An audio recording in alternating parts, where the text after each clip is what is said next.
नमस्कार, मैं हूं डॉक्टर पार्थ और आज एक बार फिर से हम भक्ति आंदोलन से जुड़ रहे हैं और ये भक्ति काल का जो वीडियो आज का है, ये जो केंद्रित है, ये नैनार संतों पर केंद्रित है।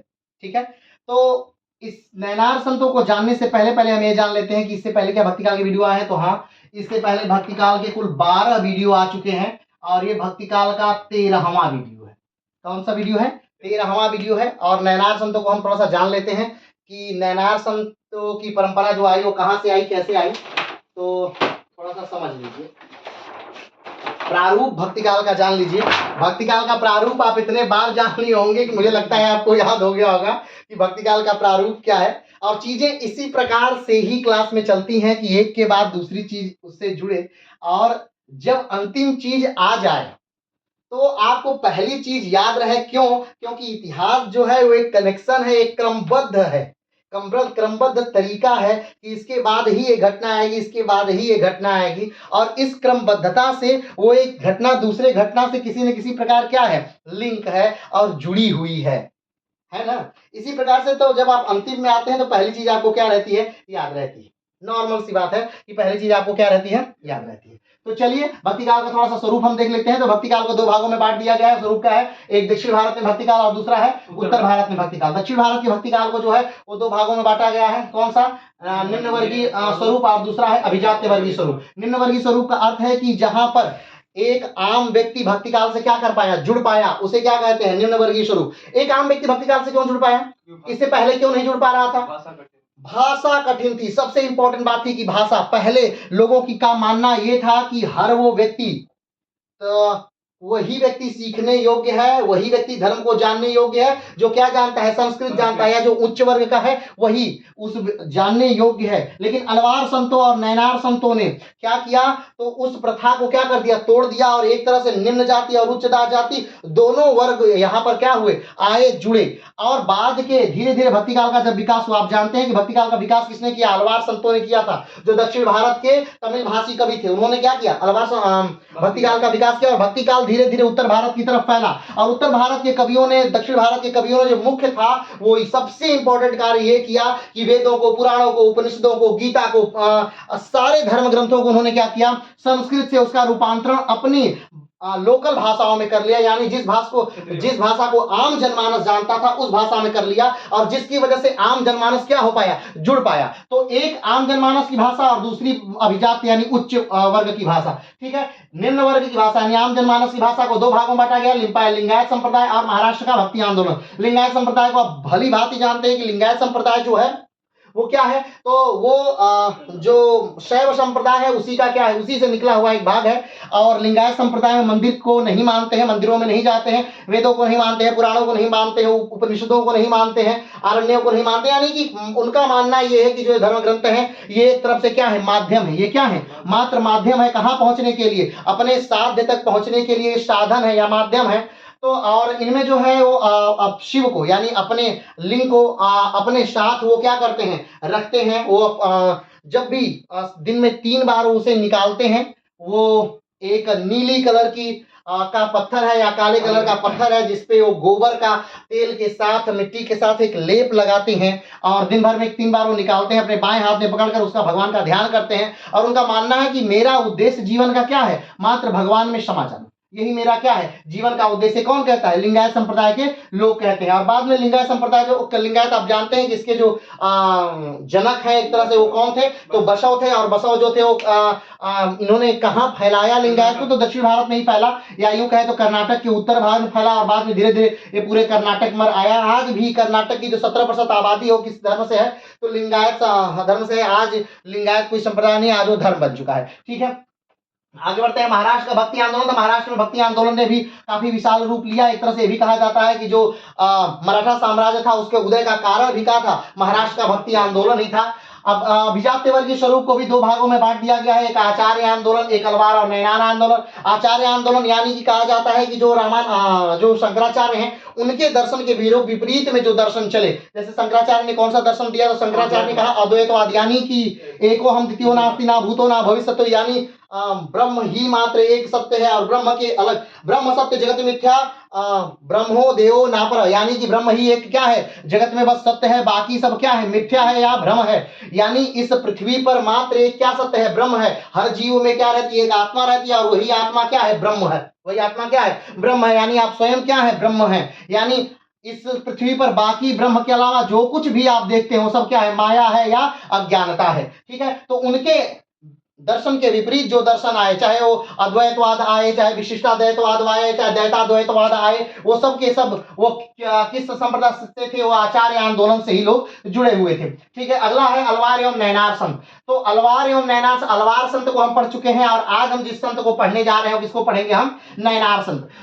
उत्तर भारत में भक्ति काल का विभाजन देख लीजिए। उत्तर भारत में भक्ति काल को भी कितने भागों में बांटा गया है, दो भागों में बांटा गया है, एक सगुण शाखा, दूसरा निर्गुण शाखा। सगुण शाखा को भी दो भागों में बांटा गया है, राम भक्ति शाखा और कृष्ण भक्ति शाखा। राम भक्ति शाखा यानी सगुण शाखा जिसमें भगवान के साकार रूप की हम बात करते हैं, जिसमें भगवान के हम जन्म की बात करते हैं, जिसमें हम उनके अवतारों की बात करते हैं, उनके लीलाओं की बात करते हैं, वो सब के सब क्या है, सगुण शाखा। सगुण शाखा को दो भागों में बांट दिया गया है, राम भक्ति शाखा और कृष्ण भक्ति शाखा। राम भक्ति शाखा का मतलब है कि जहां हम राम के आचार विचार और राम के आदर्शों की बात करते हैं, राम के काव्यों की बात करते हैं, राम के उपदेशों की बात करते हैं, राम की लीलाओं, राम के जन्म की बात करते हैं, वो सब क्या है, राम भक्ति शाखा के अंतर्गत आता है। राम भक्ति शाखा के प्रमुख कवि अगर हम देखें तो कौन है, रामानंद है और तुलसी है। राम भक्ति शाखा की जो काव्य रचना की जाती है, किस भाषा में की जाती है, अवधि में की जाती है। अवधि में करने का बस एक ही तात्पर्य है, क्योंकि राम का जो जन्म हुआ था अवध क्षेत्र में हुआ था, इसलिए सारे कवि जो राम की रचनाएं करते हैं किस भाषा में करते हैं, अवधि भाषा में करते हैं। राम को घर घर में पहुंचाने वाले, राम के ग्रंथ को घर घर में पहुंचाने वाले सबसे बड़े ग्रंथ अगर राम पर देखा जाए तो कौन सा है, रामचरितमानस है, जिसकी रचना किसने की थी, तुलसीदास ने की थी। और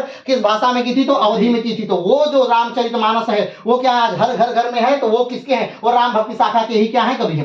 चलिए अगला पढ़ते हैं, कृष्ण भक्ति शाखा। कृष्ण भक्ति शाखा यानी जो कृष्ण को मानने वाले हैं, कृष्ण के विचारों को मानने वाले हैं, कृष्ण के कर्मों को मानने वाले हैं, कृष्ण के उपदेशों को मानने वाले हैं, वो कृष्ण भक्ति शाखा के अंतर्गत आते हैं। कृष्ण की लीलाओं का गान करने वाले लोग भी कृष्ण भक्ति शाखा के अंतर्गत आते हैं। इसके प्रमुख जो कवि हैं वो कौन कौन से हैं, सूर और मीरा इसके प्रमुख कवि हैं। क्लियर है।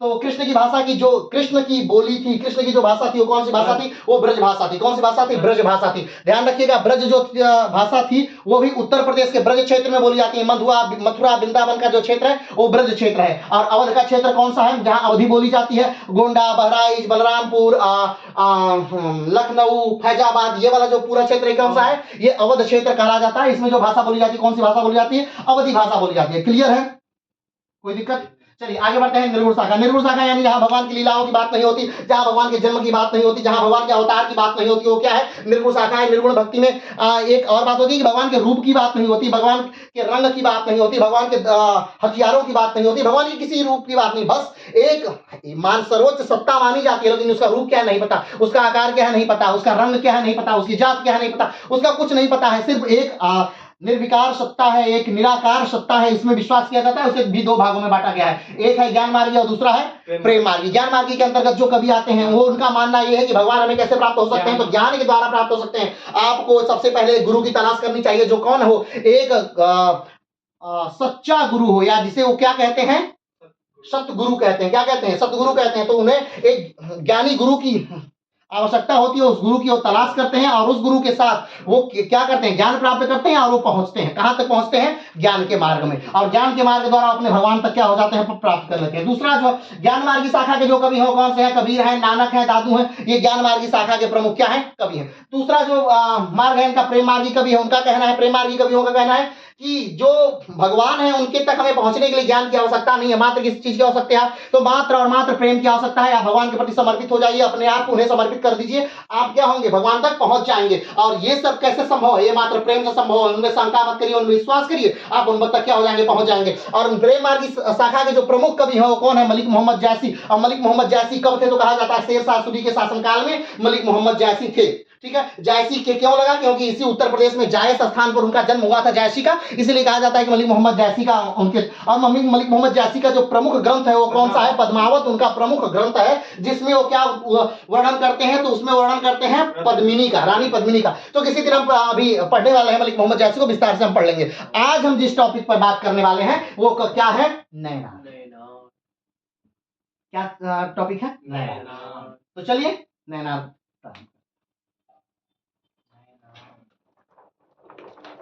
ये 2x वाला इसे कितना बड़ा करके देखिए। चलिए, मतलब इसको 2x पे करने का ये उद्देश्य है कि अभी उससे तो बार-बार आप सुन लेते हैं ना, तो बार-बार तो 2x पे आप समझ सकते हैं, लेकिन इस चीज़ को आप बार-बार 2x पे तो नहीं समझ सकते, इसलिए इसे 2x पे करना पड़ता है। चलिए, तो हमने बात की नैनार, तो सबसे पहले जो शायद पिछले वीडियो में छूट गया था, नैनार, नैनार का अर्थ क्या होता है? ठीक है, तो नैनार जो है वो शब्द कौन सा है? तमिल शब्द। किस भाषा का शब्द है? तमिल। तमिल कहाँ बोली जाती है? तमिल क्षेत्र। और तमिल क्षेत्र कहाँ है? तमिलनाडु। वर्तमान राज्य है तमिलनाडु। भारत का सबसे क्या है? सबसे दक्षिणी राज्य है तमिलनाडु। अगर हम एक प्रश्न और पूछ ले कि भारत के दक्षिण भूमि का, मूल लैंड भूमि का सबसे अंतिम बिंदु कौन सा है? तो कन्याकुमारी या कैमूरी। और अगर हम पूछ ले भारत का सबसे अंतिम बिंदु कौन सा है? इंदिरा पॉइंट। वो कहाँ है? तो अंडमान निकोबार यानी बृहद निकोबार के अंतर्गत सबसे जो निचला पॉइंट है वो है इंदिरा पॉइंट। तो चलिए बता दीजिए भारत का सबसे उत्तरी बिंदु कौन सा है? इंदिरा कॉल। भारत का सबसे पूर्वी बिंदु? किवीथू। भारत का सबसे पश्चिमी बिंदु? गुहार मोती। क्लियर है? तो चलिए भारत का सबसे उत्तरी राज्य भी बता दीजिए। हिमाचल प्रदेश। भारत का दक्षिणी राज्य? तमिलनाडु। भारत का पूर्वी राज्य? अरुणाचल प्रदेश। भारत का पश्चिमी राज्य? गुजरात। तो भारत के दक्षिणी राज्य कौन सा है? तमिलनाडु। भारत का सबसे दक्षिणी राज्य तमिलनाडु है। और तमिलनाडु में, नाडु हमने बताया कि नाडु का अर्थ होता है भूमि, तमिल यानी तमिलों की भूमि। क्लियर है? तो तमिलनाडु क्षेत्र में जो भाषा बोली जाती है उसी को तमिल भाषा, और तमिल भाषा में नयनार का अर्थ होता है भक्त। नयनार का अर्थ क्या होता है? ठीक है, क्लियर? इसमें कोई दिक्कत? तो 6वीं से 9वीं शताब्दी के मध्य, ठीक, एक संप्रदाय निकला। कहां से? तमिलनाडु वाले क्षेत्र से, तमिल भाषी क्षेत्र से। और निकलने का उद्देश्य क्या था उसके? बौद्धों का जिस प्रकार से विकास हो रहा था उसे क्या करना सब। तो ये कौन सा संप्रदाय है? ये नयनार। आप इसे, इसका अर्थ नहीं होता, अब इसका अर्थ आप कभी भी नयन मत समझ लीजिएगा इसका कि शिव, नयनार के अंतर्गत किसको पूजते हैं? शिव को पूजते हैं, तो ये हो सकता है नयन से लिया गया हो नयनार, ऐसा कुछ नहीं। हाँ, लेकिन आप इससे याद रख सकते हैं, नयनार से याद रख सकते हैं नयन होता है, और नयन से याद रख सकते हैं कि भगवान शिव होते हैं। तो आप इससे अंतर का अच्छे से कर पाएंगे कि अलवार यानी भगवान विष्णु और नयनार भगवान शिव, और दोनों ही कहां फले और फूले? दक्षिण में फैले और फूले। और दोनों का मूल उद्देश्य क्या था? बौद्धिस्टों का विनाश। ठीक, अलवार ने एक चीज को और जन्म दे दिया, वो क्या था? भक्ति का। पहली बार राम की संकल्पना अगर कहीं आती है तो कहां आती है? अलवारों में आती है। पहली बार किसकी संकल्पना? राम की संकल्पना जो आई वो कहां आई? अलवारों में आई। क्लियर है? हाँ। अब नयनार का अर्थ होता है भक्त। नयनार किसके भक्त हैं? तो शिव के भक्त हैं। नयनार किसके भक्त हैं? शिव के भक्त हैं। कहाँ ये भक्त रहते हैं? तो दक्षिण में। कौन से राज्य में? तमिलनाडु। तो चलिए इसे फिर से देख लेते हैं। 6वीं से 8वीं शताब्दी के दौरान रहने वाले 63 हिंदू संतों का एक समूह थे जो हिंदू भगवान शिव के प्रति समर्पित थे। अब थोड़ा सा इसे विस्तारित भी करिए, विस्तारित करते हैं थोड़ा सा। एक दूसरे से जब संबंधित करके एक दूसरे को समझते हैं तो बड़ी आसानी होती है समझने में। जैसे हमने कहा अलवार संत कितने थे? 12। अलवार संतों की संख्या है 12। ठीक है। नयनार संत कितने हैं? 63। अलवार किसको मानते हैं? वो मानते हैं विष्णु को। नयनार किसको मानते हैं? वो मानते हैं शिव को। क्लियर है? अलवार की भाषा क्या है? तमिल।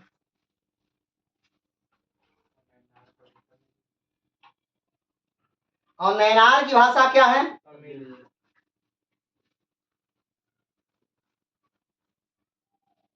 क्लियर है? समझ रहे हैं? कोई दिक्कत नहीं।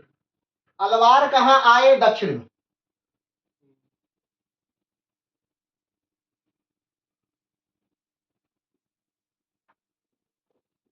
नैनार कहाँ आए? दक्षिण। ये सारे पॉइंट छोटे छोटे पॉइंट हैं, लेकिन कहीं ना कहीं एक को रिलेट करते हैं। क्लियर है? चलिए, तो 6वीं से 8वीं शताब्दी के दौरान अब एक चीज और छूट गई। हाँ, अलवार का समय क्या था? अलवार का समय क्या था? 6वीं से 9वीं शताब्दी। नैनार का समय क्या था? 9वीं ही मानी। दोनों का समय काल एक ही है। क्लियर है? विकास का मुख्य उद्देश्य क्या है? अलवार का बौद्धों का विनाश करना, हिंदुइज्म को आगे बढ़ाना, बौद्ध धर्म को रोकना। हिंदुइज्म को आगे बढ़ाना। नैनार का उद्देश्य क्या है? बौद्ध धर्म को रोकना।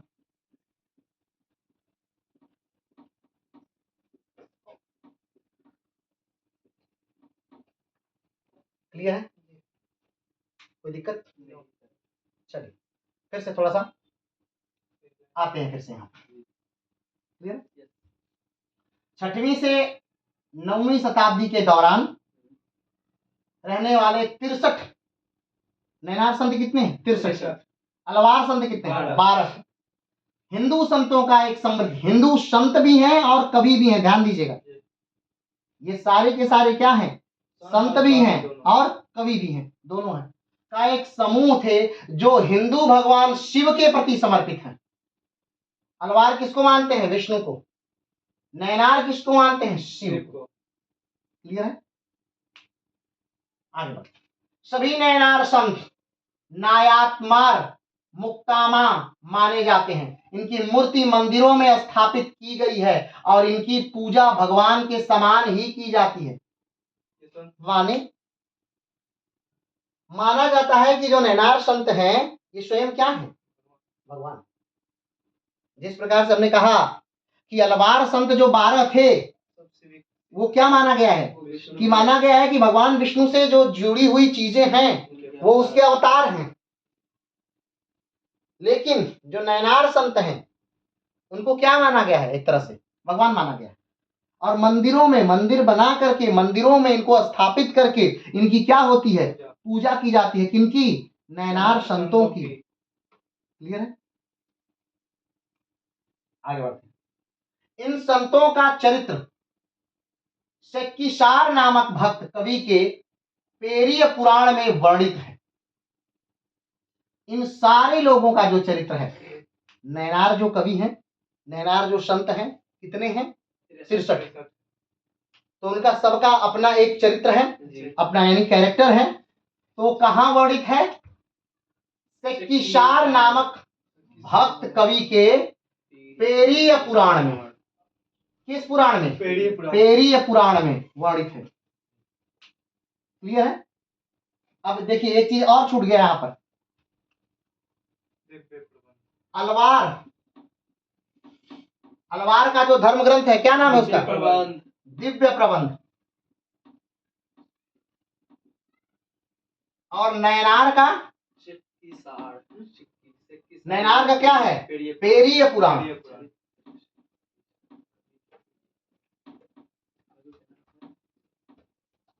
पेरिय पुराण। क्लियर है? दिव्य प्रबंध, पेरिय पुराण।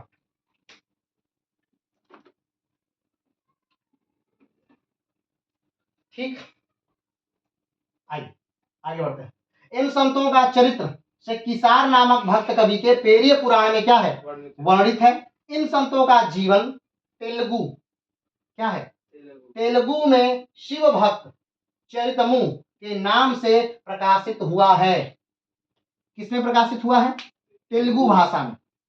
किस भाषा में? तेलुगु भाषा। तेलुगु भाषा में। किस नाम से? शिव भक्त चरितमु, यानी शिव भक्त चरित्र के नाम से। किस नाम से प्रकाशित हुआ है? शिव भक्त चरितमु के नाम से प्रकाशित हुआ है। किस भाषा में? तेलुगु भाषा, तमिल भाषा। क्लियर है? आगे बढ़ते। नैनार की सूची शुरू में सुदरार द्वारा संकलित की गई। सूची मतलब जो 63 नैनार संत थे, तो अब 63 लोगों, ऐसा नहीं कि 63 एक ही साथ थे ना, समय समय काल काल पे आए 63 लोग, तो उनकी एक सूची बनी। तो सबसे पहले अगर बात कर रहे हैं जो सूची किसने तैयार की, तो किसने की थी? सुंदरार ने। किसने संकलित की थी? सुंदरार ने सबसे पहले वो सूची क्या की थी? संकलित की थी। क्लियर है? आगे बढ़ते हैं। 10वीं शताब्दी में राजराज चोल ने अपने दरबार में, अब राजराज चोल कौन है? चोल वंश से हैं। किस वंश से हैं? चोल वंश के हैं। चोल वंश कौन? चोल वंश वही जिसका की नेवी बहुत ज्यादा शक्तिशाली थी। इंडोनेशिया का क्षेत्र। चोल वंश वही जिसने भारत के अलावा जावा, सुमात्रा, बाली, Sri Lanka, Indonesia, Burma, Myanmar Burma, इस सारे भागों पर क्या किया था? कहीं ना कहीं अधिकार किया था। प्रत्यक्ष या अप्रत्यक्ष तरीके रूप से इनका अधिकार था। और इनकी जो नौसेना थी उसका क्या था? दबदबा था। वहां क्या था? दबदबा था। आगे बढ़ते हैं। भजनों के अंश सुनने के बाद तेवरम के खंड एकत्र किए। अब सोचिए, यानी कि चोल वंश जब था, और अभी चोल वंश अपने जब चरम पर था, चोल वंश के समय 2 बड़ी बेहतरीन मंदिरें बनी थी। हाँ, गंगईकोंड चोलपुरम। कब बनी थी गंगईकोंड चोलपुरम? जब गंगा तक इन्होंने पालों को हराया था। किसको हराया था? पालों को। जब चोल वंश ने पालों को गंगा तक जाकर हराया था, उस समय गंगईकोंड की उपाधि भी इन्होंने धारण की थी। किसने? राजेंद्र प्रथम। और क्या किया था? और गंगईकोंड चोलपुरम नामक नगर की स्थापना की थी। अपनी राजधानी भी गंगईकोंड चोलपुरम ही बसा ली थी, और वहीं पर गंगईकोंड चोलपुरम नामक मंदिर भी बनाया था। आज भी गंगईकोंड चोलपुरम जो मंदिर है वो अपने बेहतरीन वास्तुशास्त्र के लिए क्या है? प्रसिद्ध है। बात समझ रहे हैं? और कहाँ है ये क्षेत्र? तमिलनाडु में ही है। क्षेत्र कहाँ है? तमिलनाडु में। क्यों? क्योंकि इनका जो मूल क्षेत्र था वो कहाँ था? तमिलनाडु। महाबलीपुरम, कांचीपुरम, ये वाला जो क्षेत्र है ये क्या है? इनका मूल स्थान था। ठीक है? तो कहा जाता है कि 10वीं शताब्दी में राजराज चोल ने अपने दरबार में भजनों के अंश सुनने के बाद, किसके भजनों के अंश? नैनारों के भजनों के अंश सुनने के बाद तेवरम के खंड एकत्रित किए थे। उनके ग्रंथ के खंड क्या किए थे? एकत्रित किए थे। किसने? राजराज चोल ने। क्लियर है? आगे बढ़ते हैं। उनके पुजारी नंबियादर नंबी ने भजनों को तिरुमुरई नामक खंडों की एक श्रृंखला में संकलित करना शुरू किया। किसके पुजारी? राजराज चोल के पुजारी जो हैं, क्या नाम है उनका? नंबियादर। ठीक, नंबियादर नंबी ने भजनों के तिरुमुरई नामक, इनका एक ग्रंथ था। इनका, उनके पुजारी का, तिरुमुरई। क्या नाम है? तिरुमुरई। उस ग्रंथ में इनके सारे जो भजन थे उसको उन्होंने क्या करना शुरू किया? एकत्रित करना शुरू किया। क्यों? क्योंकि राजा का क्या था? आदेश था। अब इन्हीं संतों का प्रभाव था। किन संतों का? नैनार संतों का ही प्रभाव था कि जो चोल राजा थे वो शिव भक्त थे। आज भी आप जब देखेंगे गंगईकोंड चोलपुरम में या बृहदेश्वर मंदिर में, ठीक है, तो जो शिवलिंग है वो विशाल शिवलिंग है। बहुत विशाल शिवलिंग। क्या है? बहुत विशाल शिवलिंग। बात समझे? तो इन्हीं नैनार संतों की ही क्या थी? नैनार संतों का ही असर था उन चोल राजाओं पर कि वो क्या थे? वो शिव भक्त थे। क्या थे वो? शिव भक्त थे। आगे बढ़ते हैं। उन्होंने 3 संत कवियों संबंदर, अप्पार और सुंदरार के भजनों को पहले 7 पुस्तकों के रूप में व्यवस्थित किया। ठीक, 7 पुस्तकों के रूप में 3 कवियों, किनके 3 कवियों? नैनारों के 3 कवियों या 3 संतों को एक जगह क्या किया? एकत्रित किया। क्लियर है? तो इसका मतलब क्या है? इसका मतलब यह है कि जो नैनार संत कवि हैं वो किसके समकालीन हैं? तो चोलों के समकालीन। किसके समकालीन है? चोलों के समकालीन है। जो पाल है पालों के समकालीन है। गुर्जर और प्रतिहारों के समकालीन है। जो राष्ट्रकूट हैं उनके समकालीन है। यानी और ये सब कब है? ये सब है हर्षवर्धन के वर्धन वंश के बाद, यानी वर्धन की मृत्यु के बाद 647 के बाद। क्लियर है? चलिए तो आगे बढ़ते हैं।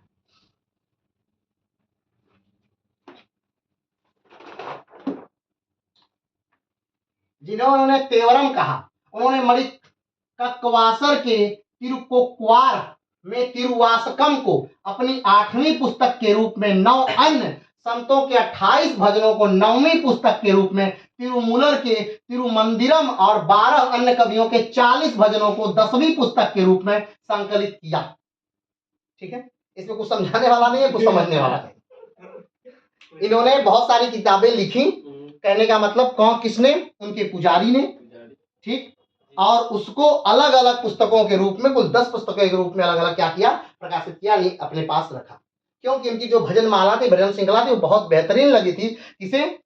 तो राजेंद्र प्रथम। ठीक है, राज प्रथम। आगे बढ़ते हैं। नैनार और अलवार संतों में अंतर। क्या अंतर है नैनार और अलवार संतों में? वो देख लेते हैं। नैनार भगवान शिव और उनके अवतारों के प्रति समर्पित हैं। नैनार यानी भगवान शिव की उपासना करने वाले लोग।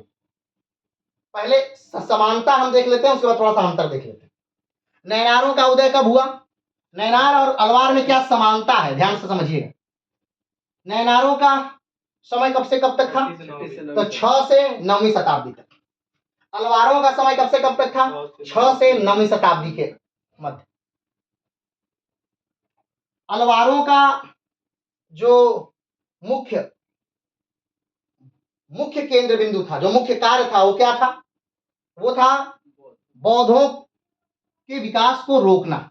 नैनारों का भी मुख्य कार्य क्या था? बौद्धों के विकास को रोकना। अलवार कहाँ उदित हुए, कहाँ फैले? तमिल क्षेत्र में ही उदित हुए, तमिल क्षेत्र में ही उनका विस्तार हुआ और तमिल भाषा में ही उनके ग्रंथ है। नैनारों का उदय क्षेत्र और विकास कहाँ रहा? तो भी तमिल क्षेत्र में रही, तमिल क्षेत्रों में ही उनका क्या रहा? विकास रहा, और वहीं पर वो भी क्या हुए? फले और। क्लियर है? ये उनका जो बेसिक है वो उनका क्या है? एक समान है। अलवार भी ब्राह्मण धर्म के हैं, नैनार भी ब्राह्मण धर्म के। अलवार भी सगुण शाखा को मानते हैं, नैनार भी सगुण शाखा को मानते हैं। क्लियर है? कोई दिक्कत? सगुण शाखा मतलब समझ रहे हैं? आगे बढ़ते हैं। अब अंतर क्या है? ये तो था कि क्या समानताएं हैं अलवार और नैनारों में। अब क्या है, क्या अंतर है अलवार और नैनारों में? तो देख लेते हैं। नैनार संत जो है, नैनार भगवान शिव और उनके अवतारों के प्रति समर्पित। जैसे भगवान शिव के कई अवतार हुए, जैसे भगवान विष्णु के अवतार हुए, कितने अवतार हुए? 10 अवतार हुए ना। उसी प्रकार भगवान शिव के भी कई अवतार हुए। कमेंट बॉक्स में बताइएगा भगवान शिव के कितने अवतार हुए। तो उनके अवतारों के प्रति समर्पित है कौन? नैनार। अलवार भगवान विष्णु और उनके अवतारों के प्रति समर्पित थे।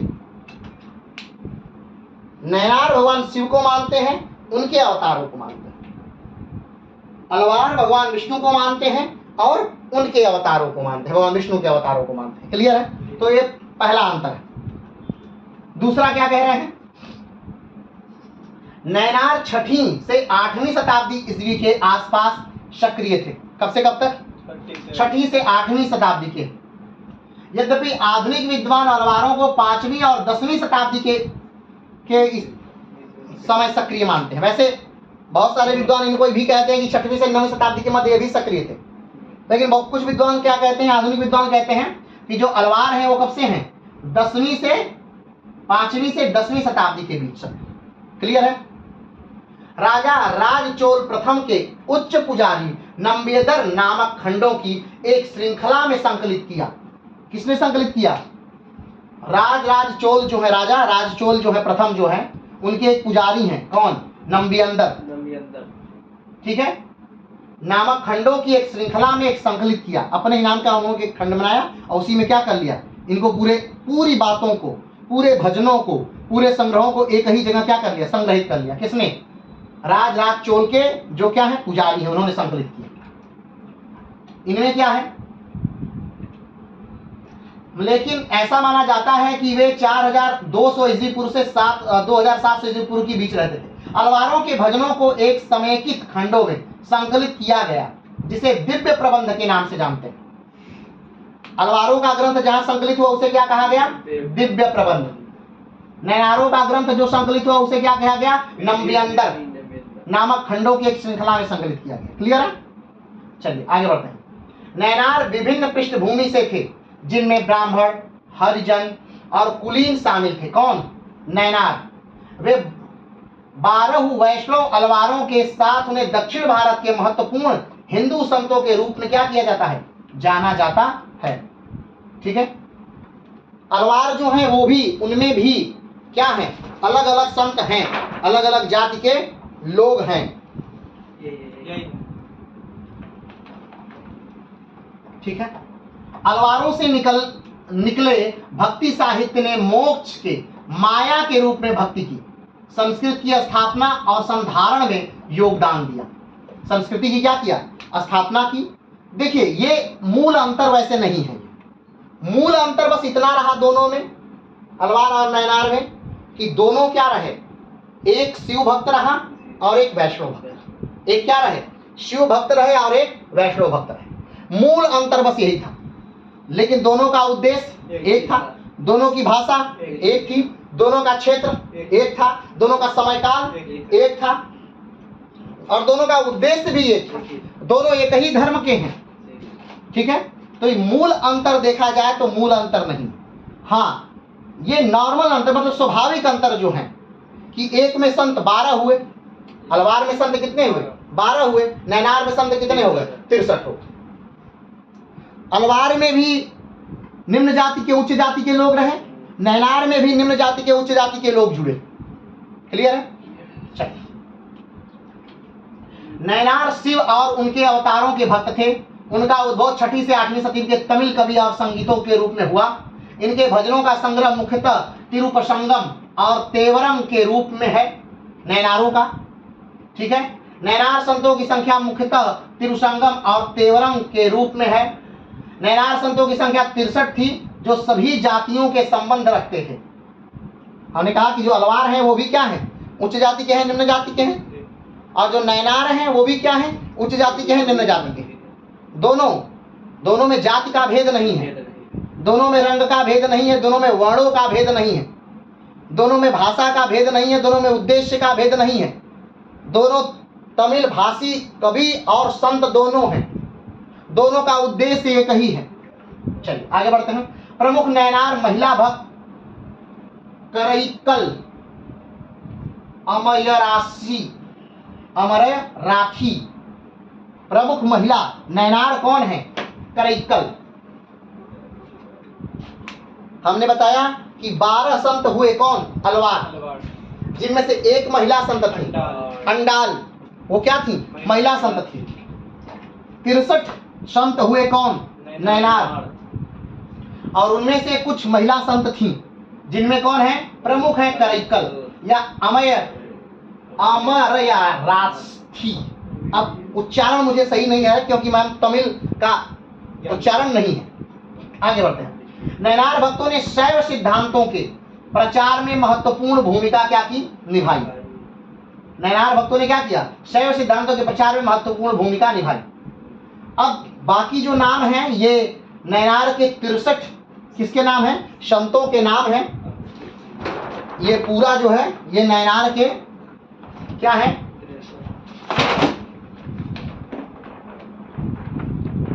63 संत हैं।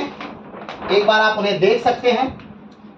और आइए एक बार फिर से हम नैनार की पूरी व्याख्या कर लेते हैं कि नैनार कौन है, कहाँ से निकले हैं, कहाँ गए हैं। ठीक है, शुरू करते हैं।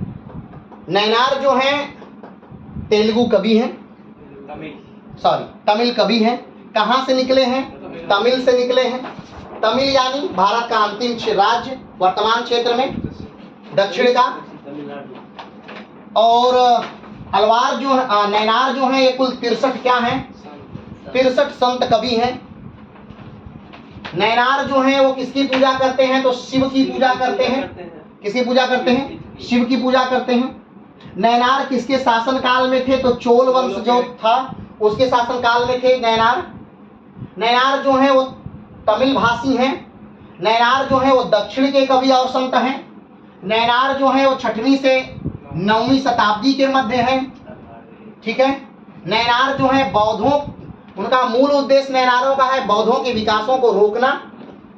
ठीक। नैनार जो है वो उनका धर्म ग्रंथ अगर देखा जाए तो पेरिय पुराण है। किसका? नैनारों का धर्म। ठीक है। तो इस प्रकार आज हमने नैनार क्या कर दिया? समाप्त कर दिया। तो अलवार और नैनार संत आज क्या होते हैं? समाप्त होते हैं। ठीक है। तो फिर से हम मिलते हैं किसी अगले वीडियो में। तब तक के लिए नमस्कार।